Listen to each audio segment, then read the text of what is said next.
What's some words of advice you would give to somebody coping with the death of a parent, or in this case, a father?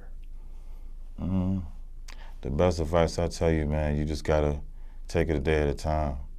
A lot of people get like overwhelmed with like death, and they get into this depression stage, and they just want to be closed off from everything and just sleep all day or be away from everything. I know everybody got their way of dealing with things, and I ain't saying which way is right or wrong, but the best way to do it is keep on moving, keep going forward. So even if you have a moment, if you get weak and you break down and cry, I mean, at least you will fall forward. You ain't gonna fall going backwards, you know, because your people ain't want that for you. They want you to progress. They ain't want you to stay stuck, and they want life. You know, that's not what they want. You know? Now, okay, so that happened around your high school years, and after that, that's when you kind of said that you kind of got off track. Mm-hmm. In what way? I mean, I just started You said stuff changed. Yeah, that's when I started hanging with different crowds. I mean, of course, I started smoking weed.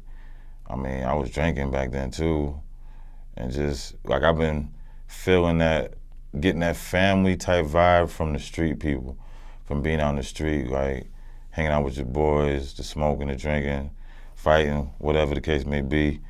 That kind of, that feeling of like being in that group, that shit kind of helps with the pain when you lose like your best friend and your dad.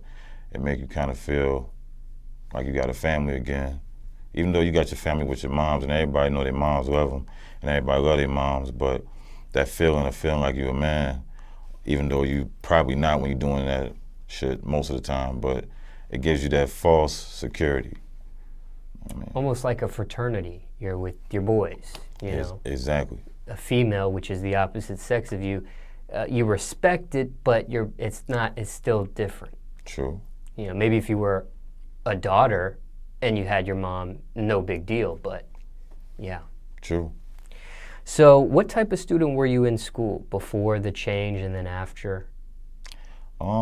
Before, I think I was like, you know, the good kid, you know what I mean? I always was a little while, like, not too good. Not to say I was no perfect, all A's and, you know, prompt for class and everything like that. Not like no student like that, but I was always good.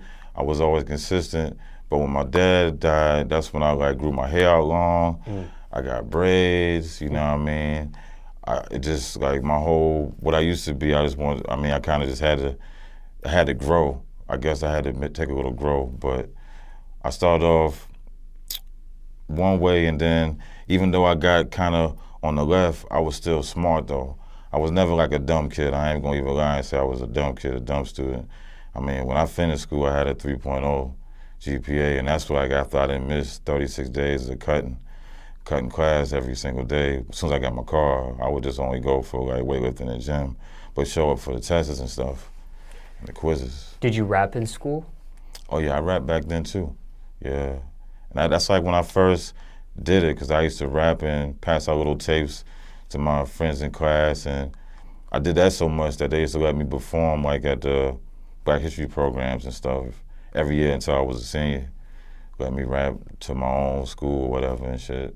It was cool. Did you battle classmates? Oh yeah, I did the battling thing a lot, yeah. Win, lose? I mean, I lost some. Break even? I say I did a little bit better than break even. I'm just being honest. I ain't trying to be cocky, you know what I mean? But I had a lot of battles, but I took pride in that battle shit, in that lyrical game. Like at that time, I really went hard on that shit. I used to write a battle every day. Did your father see you rap? Nah.